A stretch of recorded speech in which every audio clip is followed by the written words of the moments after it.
Salut les amis.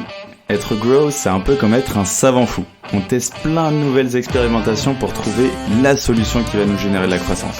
Quelles sont les bonnes stratégies à mettre en place? Quelles sont les méthodes qui marchent? Quel est le bon mindset à avoir? C'est l'objectif de Conseil de Growth, répondre à une problématique bien précise avec des solutions concrètes que tu peux implémenter dans ton business dès demain. Je suis Alexis Bouvet, cofondateur de la marque Tailleur et de l'entreprise Growth Hiring, et je te souhaite la bienvenue dans ce podcast qui t'apporte un maximum de conseils pour booster ta croissance. Bonne écoute! Bonjour à tous, bienvenue pour un nouvel épisode de Conseil de Growth, et aujourd'hui on est en compagnie de Lionel, cofondateur de Allison. Donc Allison, c'est une boîte dans le secteur de la santé que Lionel du coup va nous expliquer plus en détail. Aujourd'hui Lionel connaît une grosse croissance, donc la boîte est dans une période un peu de scale entre guillemets, et du coup va nous expliquer comment gérer justement une croissance, une grosse croissance dans sa boîte. Tout d'abord Lionel, comment tu vas?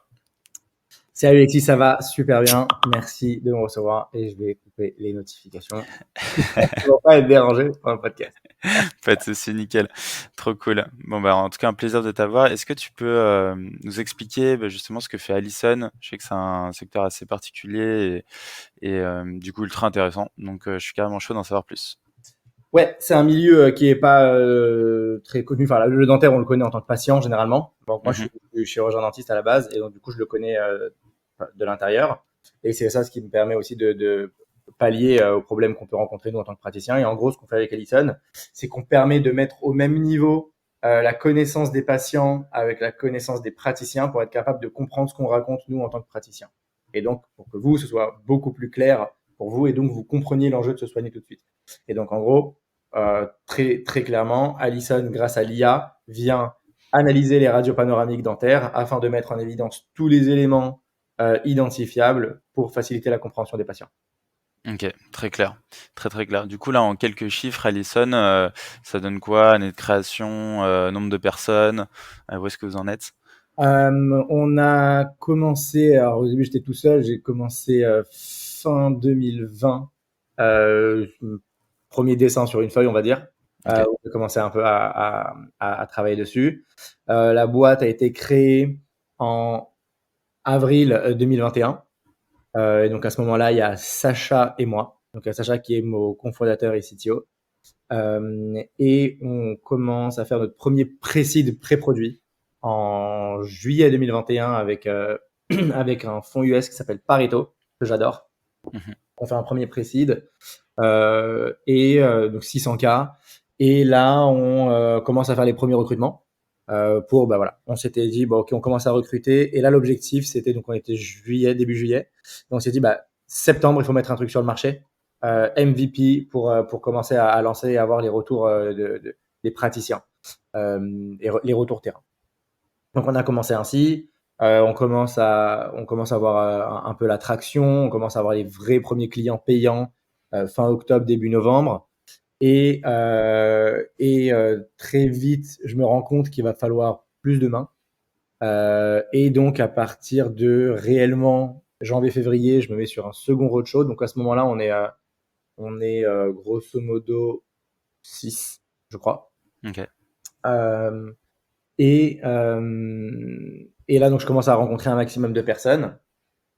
Et là, récemment, on a fait notre dernière levée de fonds de 10 millions d'euros.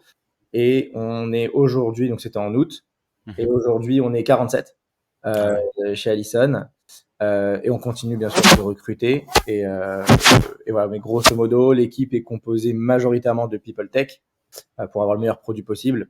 Et d'un autre Mhm. côté, de Sales and Customer Success pour accompagner les utilisateurs. Parce que ça reste des dentistes et des professionnels de santé qui ne sont pas forcément les plus aguerris en matière de technologie, même s'ils sont technophiles, ils aiment ça.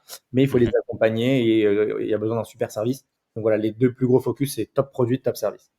Ok, super intéressant. Donc là, on a carrément une timeline de 2 ans à peu près. Donc au début, la Précide, par exemple, comment Donc toi, tu as directement fait une pré-seed avant même d'avoir ton MVP, etc. Tu t'es dit, j'ai une idée, paf, je vais aller voir des investisseurs, ils investissent, comme ça j'ai les moyens pour faire mon premier MVP. Parce Ouais. que j'imagine qu'il y a beaucoup de R&D, ça demande quand même beaucoup de développement et il y a des gros coûts là-dessus. C'est ça, c'est-à-dire que au début, moi j'avais fait ce qu'on appelle une proof of concept. Ok. Donc j'avais investi mon argent perso. Pour dire, bah voilà, ok, voilà ce qu'on peut tendre à faire avec l'IA et après on peut l'extrapoler.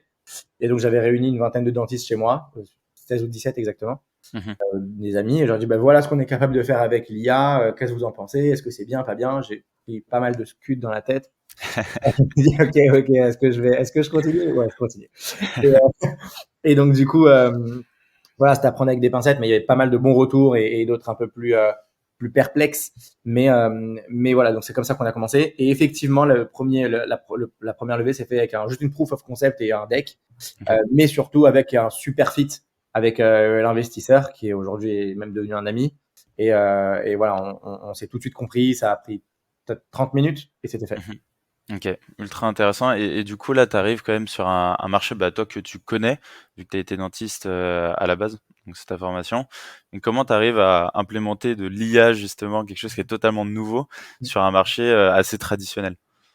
Ouais, ça c'est une super bonne question. En fait, j'aime à dire que j'ai la chance de connaître beaucoup de personnes d'écosystèmes différents.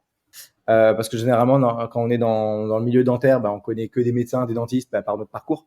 Mhm. Et moi, j'ai un peu cette chance de connaître des personnes un peu de milieux divers, notamment des écosystèmes startup. Et en fait, je voyais ce qui se passait euh, dans ce milieu et dans ces milieux d'ailleurs. Et je me suis dit, en fait, c'est ouf ce qui existe et c'est incroyable que nous, on n'ait pas ça. Qu'on soit Mhm. encore. Alors, on améliore les techniques de soins, on améliore, mais pas le reste. Il y a la pratique en bouche, ce qu'on appelle, Mhm. et il y a tout ce qu'il y a autour. Et ça représente 90% de notre, du vécu praticien, du vécu patient, etc. Et ça, c'est pas optimisé. Et donc, je devenais un peu ouf et j'ai dit, bah, en fait, tu sais quoi, ça m'excite, je vais le faire. Mhm. Avant ça, du coup, j'avais, pour encore plus prendre conscience de l'impact et du besoin de ça, donc moi, je travaillais dans mon cabinet privé, au début, Mhm. pendant 3 4 ans avec mon frère. Je travaille toujours dans ce cabinet d'ailleurs. Mhm. Ensuite, j'ai voulu passer à l'échelle pour dire, bah, ok, moi, j'ai réussi à apporter la meilleure pratique de soins possible de mon côté. Comment est-ce que je peux partager ça avec le plus grand nombre et pas juste à l'échelle de mon cabinet? Donc là, j'ai eu mon expérience où on a ouvert avec mes anciens associés plus d'une vingtaine de cliniques un peu partout en France en l'espace de 4 ans, 5 ans. Enfin, Ok. Mhm. et en passant à l'échelle, j'ai commencé à me rendre compte en fait de tous les problèmes qu'on pouvait rencontrer. Donc moi j'étais CEO, donc toute la partie opérationnelle, donc du patient au dentiste, à la directrice de centre, en passant par l'assistante, la secrétaire, la gestion des, voilà, à peu près tout ce qui est ops. Et du coup je me suis dit, ok, en fait il y a genre tout à faire. Mais comment est-ce que je peux faire pour partager un savoir au plus grand nombre? Mhm. Et qui plus est, je me suis dit, il faut que ce soit absolument quelque chose qui puisse passer les frontières. Et donc, Ok. pas être borné à la France. Mhm. Et donc, là, je me suis rendu compte des problèmes patients. Euh, et j'ai commencé à creuser un peu la tech, comment on pouvait partager ça. Et c'est là où je me suis rendu compte qu'en fait, l'IA commençait à apparaître. L'IA commençait à faire un peu de bruit vraiment en 2017 dans la santé. Commençait à Mhm. voir apparaître les réseaux de neurones. J'ai commencé à me pencher dessus. Et je me suis dit, bah, en fait, c'est ça. C'est ça qu'il va falloir. Par contre, l'IA qui existe aujourd'hui, elle n'est pas suffisante pour le dentaire. Il faut un Mhm. truc beaucoup plus pointu parce que c'est trop technique dans la compréhension pour les patients. Et donc, en 2000, ouais, 2000, fin 2020, du coup, c'est là où quand j'ai commencé à drafter mes premières lignes, j'ai commencé à vraiment creuser les différents algorithmes, etc. Et je me dis, bah, en fait, c'est ça qui va permettre de mettre tout le monde au même niveau d'information, de compréhension et d'aucun oubli, que ce soit pour les patients, les praticiens et le management clinique et surtout avoir toute cette information en cloud qui jusque-là n'était pas le cas. Donc Ok. aujourd'hui, si vous allez voir un dentiste qui a pas Allison, par exemple, eh ben, il n'a aucun accès à ses radios panoramiques s'il n'est pas au cabinet. Donc, Mhm. si par exemple, moi, ça m'arrive des fois que mes patients me disent, ah, au fait, est-ce que tu peux, j'ai ça, j'ai tel problème, machin, il faudra qu'on dépasse le rendez-vous. Moi, je me rappelle pas, j'ai des patients, j'en vois 10-15 par jour. Je me dis, bah, ouais, attends, c'était quoi? Et du coup, pour que je retrouve la radio, il faut soit que je demande à l'assistante de m'envoyer une photo, Ok. soit que j'aille au cabinet. Mhm. Mais du coup, aujourd'hui, c'est plus le cas. Aujourd'hui, du coup, et quand on passe à l'échelle, on se rend compte qu'on a besoin, en fait, d'avoir toutes les informations à distance, n'importe quand. D'accord, ok. Trop cool. Donc ouais, vraiment parti du pain de toi, de ton métier, ta profession, en plus que tu as poussé à l'échelle, donc tu connais le scale entre guillemets dans ton métier. Et après, tu t'es dit, ok, bon, comment j'implémente du coup de la tech, et puis en plus j'ai le réseau pour dans ce marché-là et pour résoudre ce pain. Ok, ultra clair. Du coup là, si on suit la suite logique, t'as ton pain, t'as ton POC, t'as ton idée.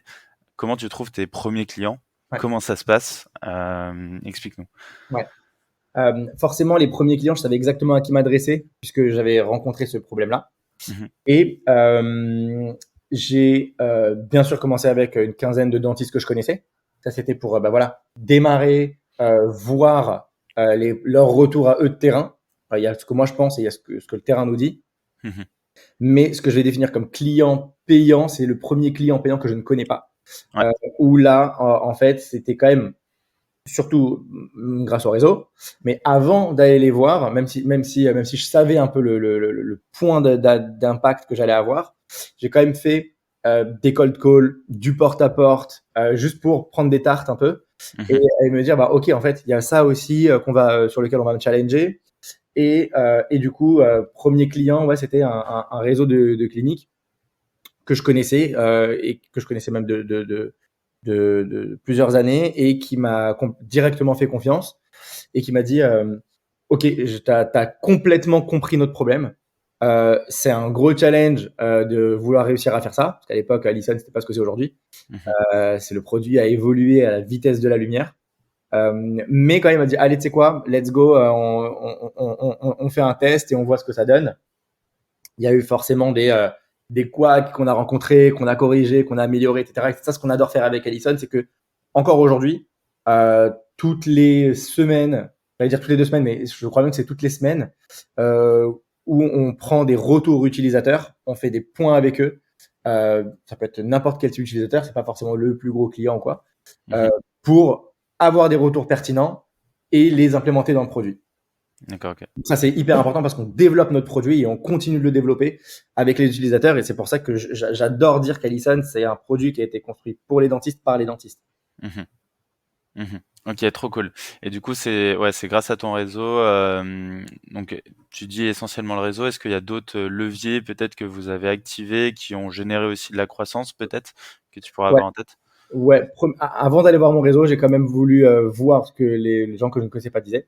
Donc, on Ok. a fait septembre, petite campagne marketing vraiment low money, vraiment le truc basique quoi, qu'on a envoyé. Et on a eu à peu près 120 personnes qui se sont intéressées au produit et ont voulu tester et s'inscrire. Donc ça, Ok. c'est ce qu'on a fait dès le début. Et c'est là où on a vraiment commencé à voir l'attraction. C'est-à-dire en un mois, on avait mis, je sais pas, 250 euros de com quoi sur les réseaux. Mhm. Et effectivement, ça a pop en fait directement et pour deux raisons, je pense. La première, c'est que c'est quand même un sujet qui est assez attractif. Ouais. L'IA et quand on a un peu de curiosité, on se dit ok l'IA, mais à quoi ça sert? Parce que les dentistes ne savent même pas à quoi sert l'IA. En fait, Mhm. pour eux, l'IA peut servir dans plein de domaines, mais dans le dentaire, à quoi ça va me servir? Donc un, c'est un peu la curiosité. Et deux, il y a chez les dentistes, il y a ce qu'on appelle un network effect, il y a pardon, un effet de réseau Mhm. où en fait, nous, on se parle non-stop dedans. Ça peut être des cas, quoi, ah, j'ai fait un super cas, j'ai fait ça, et Mhm. toi, ou j'ai trouvé un nouveau produit, c'est ça, qu'est-ce que t'en penses? Ok. Et on adore ce network effect parce que nous, on pense que la communauté de dentistes peut s'entraider. Mhm. Et c'est aussi ce qu'on prône avec Allison, où en fait, on se partage un peu les informations. Et c'est aussi le principe du machine learning, où n'importe qui apporte de l'information à l'IA va servir toute la communauté. Trop bien. Ok, ouais, je vois totalement. Ok, trop cool.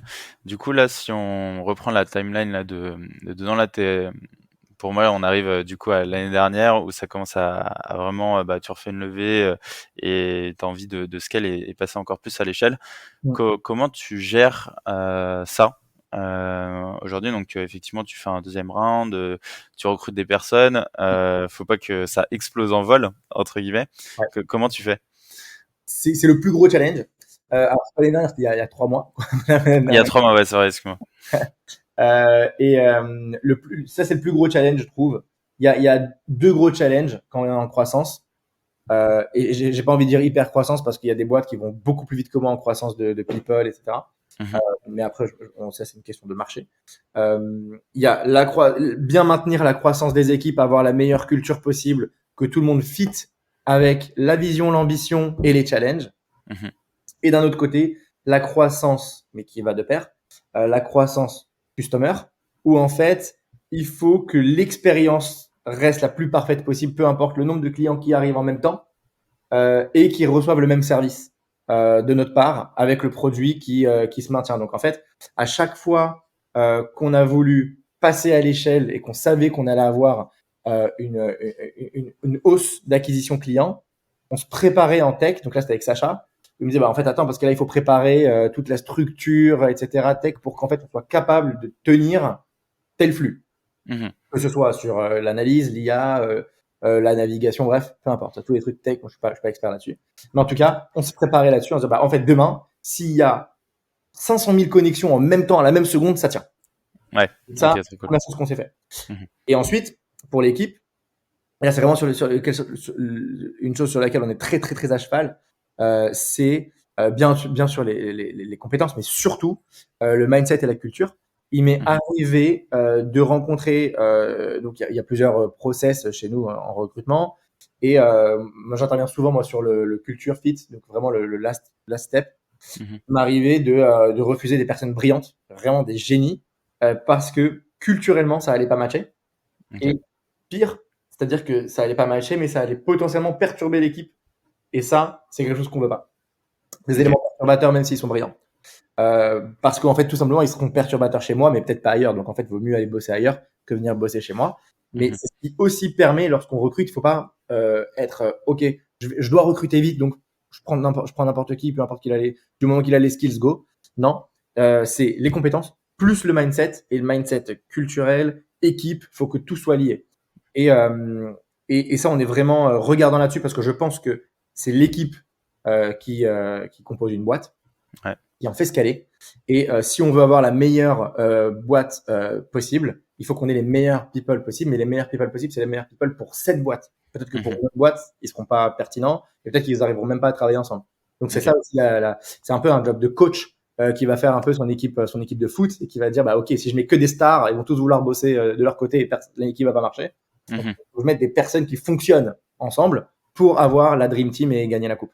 Ok, super intéressant. Est-ce que tu as des no-go en tête, par exemple, par expérience, en disant, ah bah voilà, cette personne-là fitait pas du tout par rapport à la culture pour telle raison?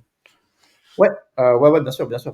Là, quand je te disais ça, j'avais une personne en tête, hein, en l'occurrence, Ouais. un ingénieur brillant qui venait d'une boîte monstrueuse, Mhm. qui avait postulé chez nous, qui avait bien entendu plié tous les examens techniques, Ok.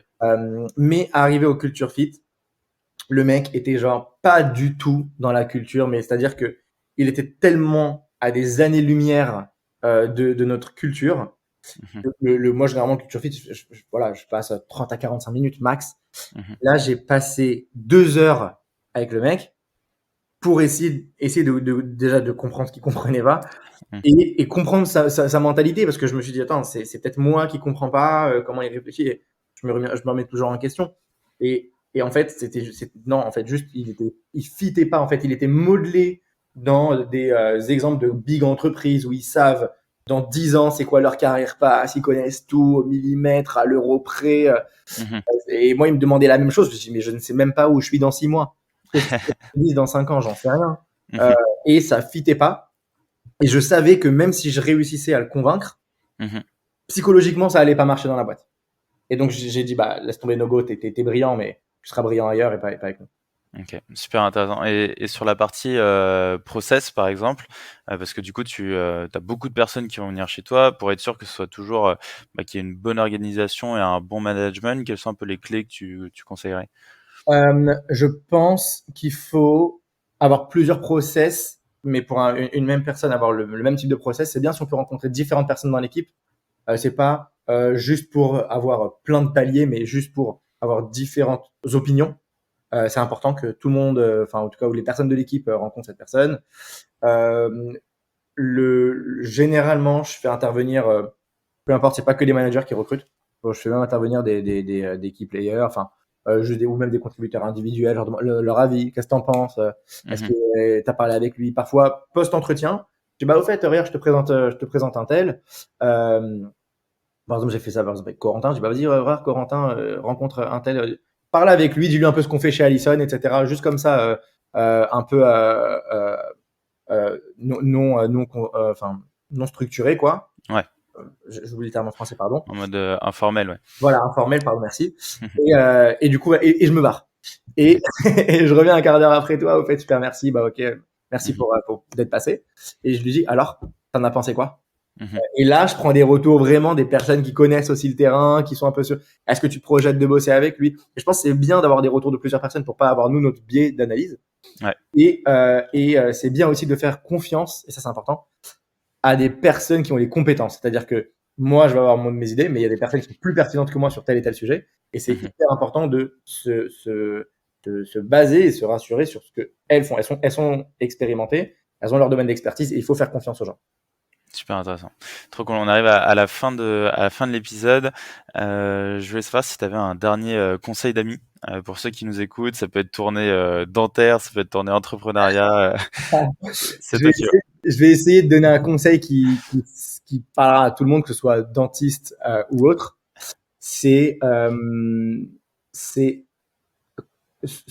soyez votre premier supporter. N'attendez pas que on vous accompagne, on vous pousse pour le faire. Il y aura toujours des détracteurs, il y aura toujours des personnes qui n'y croient pas au début, et ça arrive à tous les niveaux. Enfin, même avant de faire médecine, on m'a dit t'arriveras jamais à faire médecine, t'as redoublé 4 fois, qu'est-ce que tu vas aller faire médecine? Alors, du coup, je suis arrivé deuxième. Soyez votre premier supporter, et ensuite les gens croiront en vous. Magnifique, très beau mot de la fin. En tout cas, merci à toi Lionel, c'était ultra inspirant. Je te dis à très vite, du coup, et prends soin de toi. Merci Alexis, bonne journée. Salut, ciao.